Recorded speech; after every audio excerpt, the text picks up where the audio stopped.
So die horlosie het meer as 30 jaar, is omtrent 35 jaar, het hy gestaan, hy het glad nie geloop nie, en dit is net die historika wat net stil gestaan het. Dit is net die hartseer daarvoor. Toe ek saam met Sakkie de Plooy kom kyk het na die horlosie, was my so hartseer geweest toe die deure vir die eerste keer oopgemaak het. Dit was soos 'n skatkis wat net toegestaan het.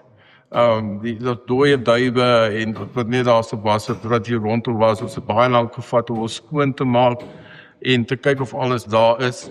Ek het met 'n baie goeie vriend van my omtrent die hele week lank net hier gesit en kyk of alles hierso is en kyk of alles reg is en toe kon ek sê, okay, kom ons kyk of ons kan reg maak en toe het ons aan die projek begin werk. Die raadsaal horlosie is 'n baie unieke horlosie. In die sin van dit is die Pinnacle horlosie wat in Pretoria ingebring is. Dis die horlosie wat ingebring is toe die raadsaal gebou is en die ZRR hiernatoe gebring is om uit te kom en die regering te wees vir die jaar. Die horlosie het J.B. Joyce gemaak en dit was op daai stadium in Engeland die horlosiemaker gewees wat die beste horlosies gemaak het. So is een van die beste horlosies wat hulle ingebring het ook na Pretoria toe. En toe hom geïnstalleer het die horlosie het ekstra beginsels by wat hom laat werk. So aan die regterkant as jy na die foto sal kyk, is daar 'n gedeelte wat 7:00, 12:00 en 6:00 in die aand slaan. En dit is eintlik berade tye wat hy geslaan het.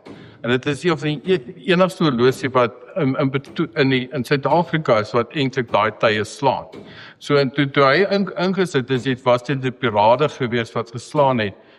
7:00 in die oggend, dan was daar parade gewees, 12:00 was daar parade gewees, en dan weer 6:00 in die aand was daar parade gewees, wanneer die wagte gery het en so aan. En Paul Craig het ook sekere tye van sy huis af hiernatoe gery, om ook dan na die raadsaal toe te kom en dan die mense te sien en so aan. En dit was ook deel van die klank van die dan hulle weet hulle moet nou van daar af gaan. Die mooi van die horlosie was is die mense, die gemeenskap rondom. So as die klokke lui, dan hoor jy dit baie ver. So as ons nou dink in die begin 1900s, was die glad nie groot gebou hier om gewees het, dit was grond gewees. Dit was glad geen teerstrate in die geboue was ver, klein huisie, so jy het dit vreeslik ver gehoor. Ek het stories gelees van wat jy tot in Montana se kant, oor die berg kon gehoor, die groot klok as hy slaan, en tot by die fonteine kon jy het gehoor het. Maar wat mooi is wat ek gesien het en gelees het, is waar mense gesê het, ek sal jou ontmoet by die plein byvoorbeeld, as die klok 12:00 slaan, of as die klok 10:00 slaan, sal ek jou daar ontmoet. So dit was 'n tyd gewees, wanneer die mense mekaar ontmoet het, maar ook 'n ander een was, as 'n bietjie moderner dink, toe die busse begin loop het in Pretoria, het die mense, ek weet ook omgesels, wat die bus gevang het 11:00 in die aand, na hy gewerk het, en dit was vir hom, as die klok begin 11:00 slaan, dan het hy geweet, nou moet ek hardloop, want 11:00 ry die laaste bus van die plein af. En hy was so opgewonde toe hy gehoor het, ek maak die klok reg, want hy het vir jare gewerk hier in die middestad, en dit was sy sleutel gewees, om seker te maak, hy is op tyd. So hy het gekuier by jou vriend, en dan weet hy, as die klok slaan 15:15, nou moet ek gaan. Die hartseer van die saak is dat die Stadsraad nie baie help met resources nie, om ons te help, om die horlosie reg te maak nie, en meneer Sakkie de Plooy, is die persoon wat dit dryf van sy kant af, om by mekaar te maak, om vir ons die horlosie ook te kan reg te maak, so fondse word privaat ingebring, om die horlosie reg te maak.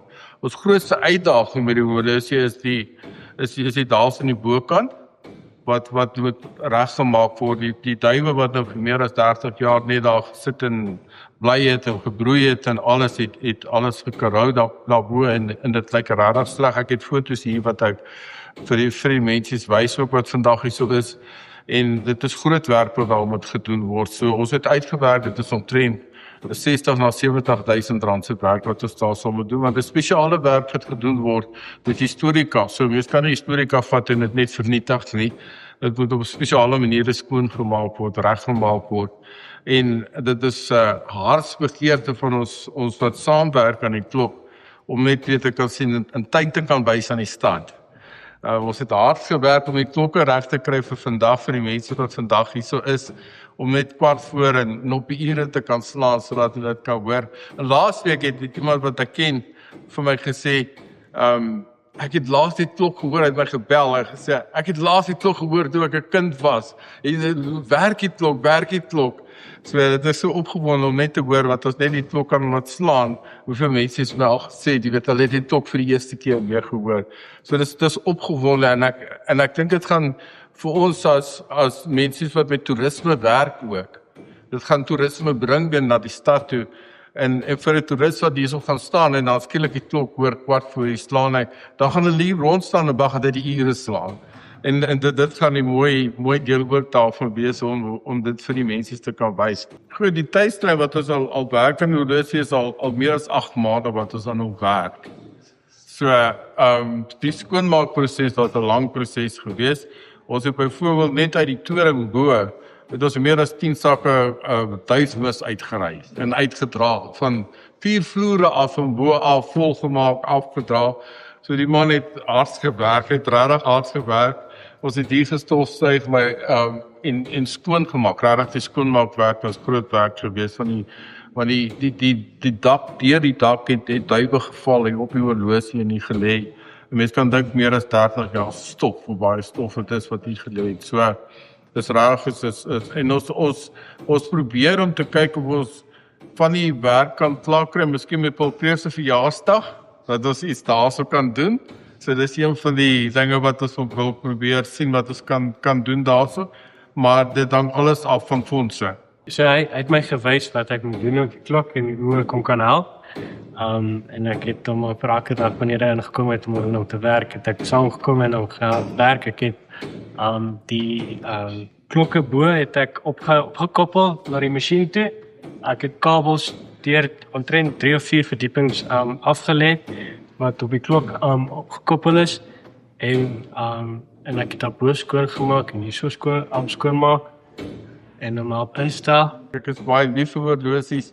My huis hang vol horlosies. My vrou sê altyd ek en my horlosies het die huis oorgeneem. Maar ek is gelukkig dat sy het my getroud met horlosies, so ek die horlosies in my huis ingebring. Na ons getroud is nie so, dit is vir ons so lekker. Maar dit is 'n groot liefde in my hart om hierdie historieka te kan sien herleef en weer beginne in die stad bykom en weer beginne. En selfs ander horlosies ook. Ek het ander kerkhorlosies reggemaak. Ek het die Ooskerk se horlosie byvoorbeeld ook reggemaak wat ook vir 'n tyd gestaan het. En dit is so mooi om die horlosie te hoor. En stories wat ek byvoorbeeld van daar af gehoor het is, dat mense verbygeloop en gehuil toe hulle die horlosie hoor, die eerste keer weer huil, lui vir hulle. So, dit is daai ding wat roei in my hart, is dat mense dit net kan hoor.